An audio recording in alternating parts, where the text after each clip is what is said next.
The boy was horrified to discover his younger brother gnawing on the fruit knife he had put in his mouth. Panicked, he snatched the object from his brother's hand and rushed him to the hospital. Yet the moment they stepped outside, his brother resisted fiercely, screaming shrilly and refusing to step beyond the white line on the ground. Andy quickly lifted Oliver's shirt and saw an uncanny trembling in his abdomen. Then, in an instant, Oliver seemed to regain consciousness, crying out for his big brother to save him. What could be causing such agonizing torment for this 8-year-old boy? Today, let's dive straight into the latest 2025 horror film, Bring Her Back. Just 2 days earlier, Andy picked up his blind sister Piper from school, only to find a crisis at home. They discovered their father collapsed on the bathroom floor, dead from a sudden illness. Since Andy was still 3 months away from adulthood, Child Welfare Services sent the siblings to separate foster homes. Community worker Wendy assigned Piper an excellent child counselor, Laura, as her foster mother. Wendy also told Andy and his sister that Laura had previously lost a blind daughter named Kathy, so she believed Laura would pour that maternal love into raising Piper. Conversely, Andy was forced to remain at a juvenile detention center until adulthood, facing life alone afterward. Because Andy had made a mistake in his childhood, he remained flagged in the system. Laura had fostered troubled teens before and didn't want to take on such risks again. Facing the separation from his sister, Andy couldn't accept it, insisting he needed to care for Piper himself. Andy promised Wendy he would behave perfectly at Laura's house for 3 months to gain custody. The next day, the siblings were driven to Laura's suburban house to meet their foster mother. Laura greeted them with immediate warmth, introducing herself and pulling them in for a photo. Andy noticed tactile paving strips laid out in Laura's house, assuming they were specially prepared for his sister. Laura explained her daughter Kathy was also blind, but had drowned in a pool accident years earlier. Later, while Laura was on a call, Andy led his sister outside to look at the pool. Unexpectedly, Andy saw a boy standing eerily still in the center of the pool. Hearing the cat's meow, Laura hurried over and took the cat from the boy's arms. Laura introduced the boy as Oliver, her newly adopted son, explaining he became mute due to childhood trauma after losing his parents. Piper, curious, asked Andy what Oliver looked like, but Laura lied directly to Andy, saying Oliver had red, curly hair. That night, unable to sleep, Andy looked out his window and saw Laura taking Oliver into the shed. A seed of unease took root in his mind. The next morning, Andy woke up to find his pants soaked with urine. Embarrassed, he hurried to wash the clothes in secret. That afternoon, as arranged by Laura, Andy took his sister to their father's funeral. After the funeral ended, Laura secretly approached Phil's body and snipped off a lock of his hair. Laura then had Andy approach his father's body for a final farewell ritual. She insisted Andy kiss the body, calling it a traditional gesture for the deceased. Andy was deeply resistant but gave in to Laura's urging, kissing his father's forehead. Laura, however, insisted it should be on the lips. Andy broke down, saying he couldn't do it. Reluctantly, Laura performed the act herself on Andy's behalf. Unbeknownst to them, Oliver back home smashed glass and ran wildly to the shed. Finding the shed door locked tight, he turned his attention to the chicken coop.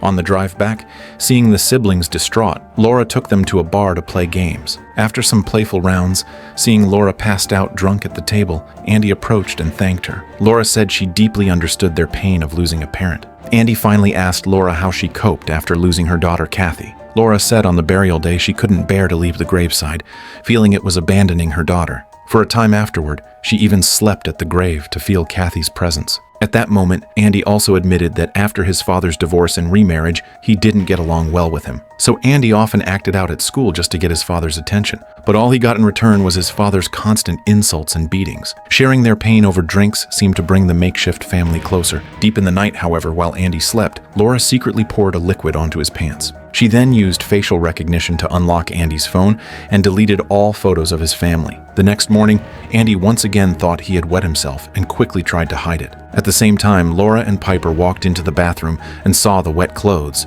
Andy, confused and embarrassed, quickly left the room. Laura then told Piper that Andy had been acting very strangely lately and showing violent tendencies. That afternoon, Laura took Piper shopping, instructing Andy to watch Oliver at home. Andy discovered Laura had locked Oliver in his room. Taking initiative, he pried the door open with a knife and freed Oliver. Oliver kept trying to write something with his fingers, so Andy handed him paper and a pen. Oliver remained silent. Andy sliced a piece of fruit with a knife and handed it to him. But as Andy turned away to prepare more food, he was horrified to see Oliver gnawing directly on the fruit knife. Horrified, Andy grabbed the knife from Oliver and rushed him to the hospital, encountering Laura just outside. Strangely, Laura didn't take Oliver to the hospital, but locked him back in his room. At that moment, Oliver seemed lucid again. He demanded to know who Laura really was. Laura quickly silenced his screams, mimicking a symbol she saw in a video, drawing it on his head. Oliver soon calmed down and reverted to his mute state. Andy and Piper heard the noise at the door and asked Laura why she wasn't taking Oliver to the hospital. Did you break into my room? Respect my privacy. Then Laura secretly stuffed that lock of Phil's hair into Oliver's mouth. Andy went to the bathroom to wash off the bloodstains when he suddenly sensed something behind him. The instant he turned around, he actually saw his father, who told him his sister would die in the water. Andy was so scared by the sight of his father that he tried to leave quickly, but accidentally slipped, fell, and knocked himself unconscious. When he woke up again, he found himself lying in a hospital bed. That night, Piper, worried about Andy and unable to sleep, went to Laura's room. Laura invited Piper to sit by the bed and played a video of her daughter Kathy on the TV. Listening to the sounds of Kathy playing in the pool, Piper slowly fell asleep. The next day, Andy saw Laura visiting him at the hospital and immediately asked where Oliver was. Laura told Andy not to worry, assuring him that both Oliver and Piper were safe at home. Andy begged her not to let Piper go out alone in the rain and mentioned he had seen a vision of his father warning him. But Laura believed this might be an illusion Andy experienced after witnessing his father's death scene in the bathroom. However, as soon as Laura got home, she took Piper out to play in the rain, because Laura knew her own daughter had also loved playing wildly in the water. Then,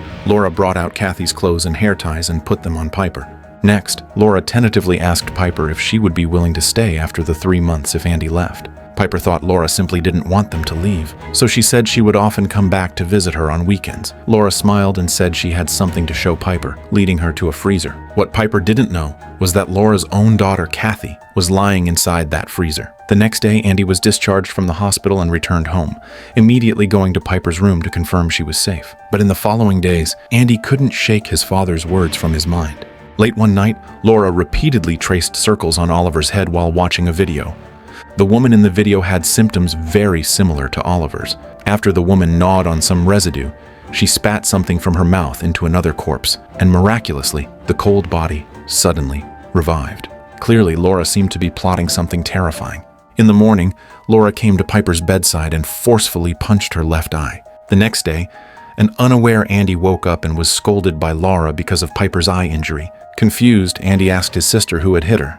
Piper said she didn't know either, but she smelled Andy when she got hurt last night. You abusive, Andy? Just then, Andy saw Oliver standing alone outside in the rain, covered in blood. Enraged, Andy immediately took out his phone to record this but was stopped by Laura. Andy mentioning Kathy instantly enraged Laura, and she smashed his phone. Andy also lost control, shoving Laura against the wall and nearly punching her. Piper, unable to see, had to stop Andy and told him to calm down first. Andy wanted to escape with Piper, but she no longer trusted him. So Andy had to leave alone. He went to the child welfare agency that placed them and found Wendy. While waiting, he unexpectedly saw a missing child poster featuring a child who looked exactly like Oliver. However, when Andy met Wendy, she had already heard everything from Laura. Laura kidnapped a child. I mean, did you do any checks on her before you sent us there? How do you even know who she is? Because she worked here for nearly 20 years. Left with no choice, Andy showed Wendy the missing poster and told her that child was at Laura's house.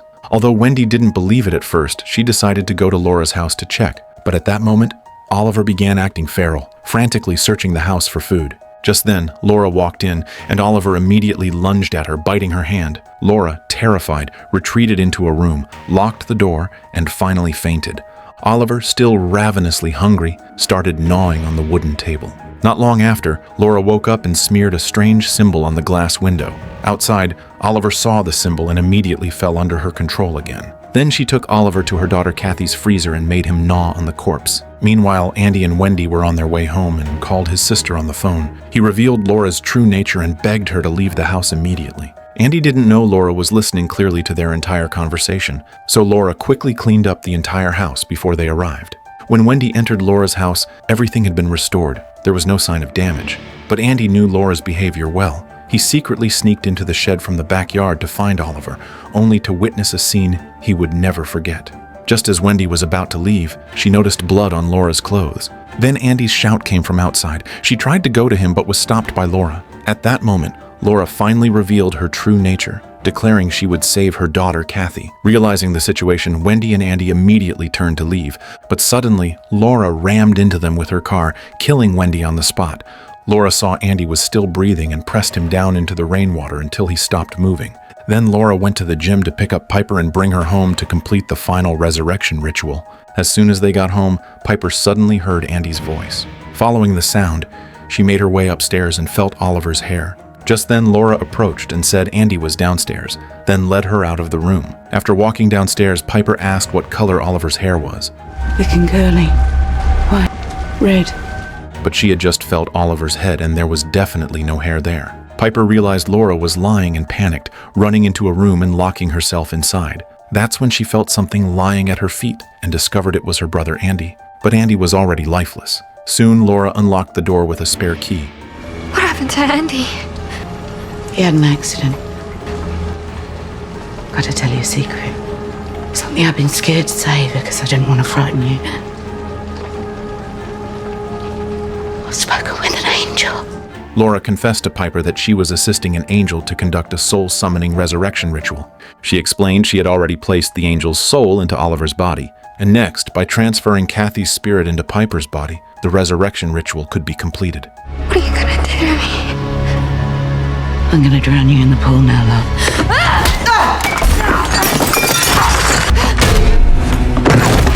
Quickly, Laura overpowered Piper and dragged her to the pool outside, pushing her into the water.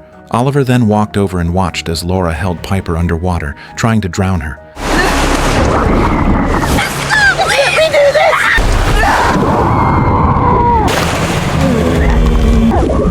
this! Piper, jolted awake, fought desperately to resist. At the brink of suffocation, Piper subconsciously cried out, "Mom!" Hearing this, Laura froze, memories of her daughter Kathy's death flooding back.